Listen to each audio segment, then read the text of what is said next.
नमस्कार, मैं अखिलेश रावत। आपका स्वागत है हमारे चैनल पर। साथियों, झाबुआ जिले के तहसील मेघनगर के अंतर्गत आने वाले गांव बेड़ावली में आदिवासी समाज ने दहेज, डीजे, दारू को लेकर एक महत्वपूर्ण बैठक रखी गई है और उनमें नियम भी बनाए गए हैं। आप देखिए किस तरह से उन्होंने इस बैठक में निर्णय लिए गए। अपना गाम में આવી જાય या फिर बीजा गाम में अपना गाम में थोड़ी नहीं जाए तो 2 लाख रुपया 2 लाख और 20,000 रुपया टोटल रुपया लेवाना।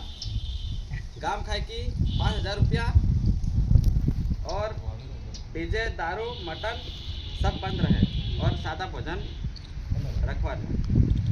और तड़वीना है 2,000 रुपया, कोटवाड़ चाहे डॉलर 500 रुपया। और अपनी आदिवासी संस्कृति परंपरा अनुसार जो दार दड़वानो ते महुआनो दारू चालू रहे। बाकी 100 रुपया दार दड़वाना ली सके।